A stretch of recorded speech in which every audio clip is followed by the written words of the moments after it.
কর্তৃক আয়োজিত এখানে যে আমাদের বাংলাদেশি প্রোডাক্টের যে একটা প্রদর্শনী এখানে হচ্ছে, এখানে যারা অ্যারেঞ্জ করছে বাংলাদেশের হয়ে আমাদের সেখানে উপস্থিত আছে আমাদের ব্র্যান্ড ইঞ্জিনিয়ার নেভিক যারা কন্ডিশন কমান্ডার ভাই এবং আমাদের জীবনের প্রফেশনাল ভাই এবং অন্যান্য যারা আছেন, এবং আমাদের স্পেশালি শামীম ভাই আমাদের সাউথ সুদানে আমরা রিসেন্ট একটা বাংলাদেশি প্রোডাক্টের যে একটা ভেঞ্চার উনি করতেছে, এজন্য আমরা অবশ্যই শামীম ভাইয়ের সাথে কৃতজ্ঞ যে উনি এটা চেষ্টা করতেছে।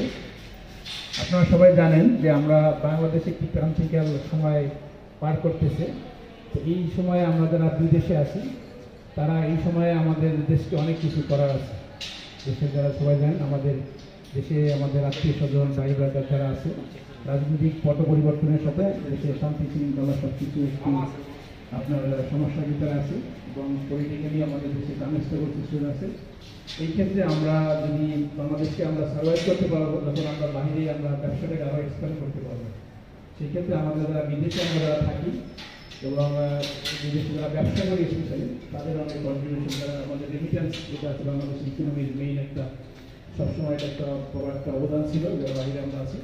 তো সেক্ষেত্রে বাংলাদেশি পণ্য যদি আমরা কিনি তাহলে আমাদের বাংলাদেশি যারা কোম্পানিগুলো যারা ওখানেও তারা ব্যবসার সমস্যা ফেস করতেছে তাদের জন্য একটা আমাদের তাদের জন্য সুবিধা হবে, প্লাস আমরা এখানে বাংলাদেশি প্রোডাক্টগুলোকে আমরা প্রমোট করতে পারবো।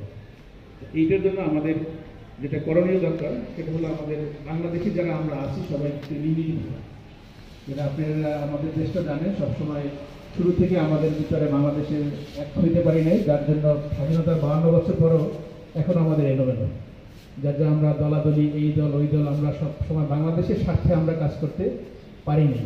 কিছু অতি উৎসাহী লোকজন সবসময় স্বাধীনতার পর থেকে এখন পর্যন্ত আছে, তারা এই অতি উৎসাহী লোকজন আমাদের দেশটাকে বিভিন্ন পথে ডাইভার্ট করার চেষ্টা করছিল, এখনও করতেছে।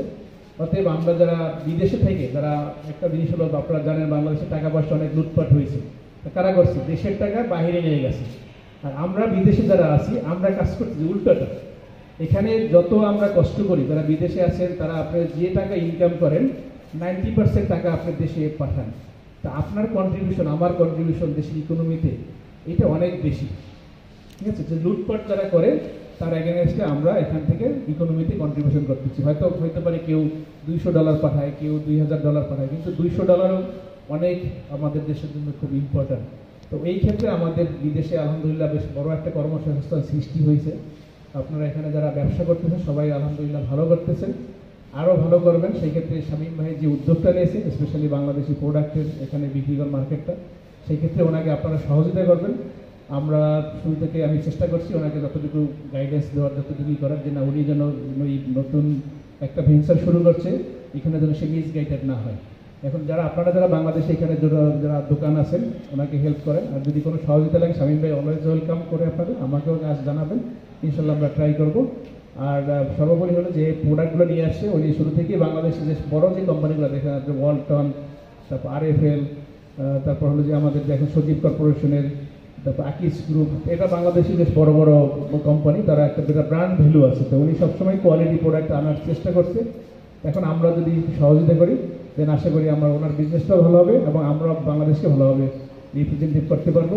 আমি আমার বক্তব্য দীর্ঘায়িত করবো না, আমাদের সবাইকে ধন্যবাদ। তা আমরা একটু বাংলাদেশের জন্য আমার কথা আমাদের সাথে রিকোয়েস্ট থাকবে, আমরা আমাদের দেশকে ভালোবাসি, দেশের জন্য সবাই একসাথে কাজ করি। এখানে কে দল কোন এটা আমাদের স্পেশালি সাউথ সুদানে আপনারা জানেন আমি 15 বছর এখানে আছি, শুরু থেকে এখানে আমরা কোনো রাজনৈতিক কাঠামো আমরা দাঁড়া করাই নাই। আমরা সবাই আপনি জানেন রাজনৈতিক কাঠামো আমরা কখনো দাঁড়া করাই নাই, যার দল মত নির্বিশেষে সবার মতামত থাকতে পারে, সবাই দল করতে পারে। অতএব এখন এই খারাপ মুহূর্তে যদি কিছু আপনার উস্কানিদাতা বা কিছু যদি আপনার যদি অতি উৎসাহী লোকজন এটাকে যদি খারাপ দিকে নেওয়ার চেষ্টা করে তখন আমাদের সবাইকে দাঁড়াইতে হবে না, এখানে আমরা কোনো অ্যাজ এ বাংলাদেশি নাগরিক হিসেবে আমরা এটা দলমত নির্বিশেষে সচেতনকে সবাই আমরা নেতৃত্ব দেবো। আপনাদের সবাইকে সেই রিকোয়েস্ট আমি রেখে আমার বক্তব্য শেষ করছি। আসসালামু আলাইকুম, সবাইকে ধন্যবাদ।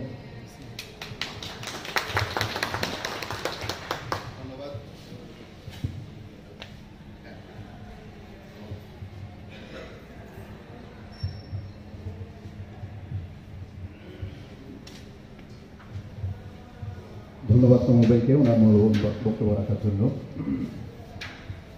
একটা কথা না বললেই নয়, সেটা হচ্ছে যে আমরা যখন বাংলাদেশে যাই তখন আমরা যেটা আমরা বাংলাদেশে যখন ছিলাম মানে সাউথ সুদান আসার আগে যে উপভোগ্য পণ্যগুলো ছিল, যে ধরনের একটা স্বাদ আমরা বাংলাদেশি পণ্যের স্বাদ নিতে চাই, সেটা আমরা বাংলাদেশে না গেলে আসলে পাই না।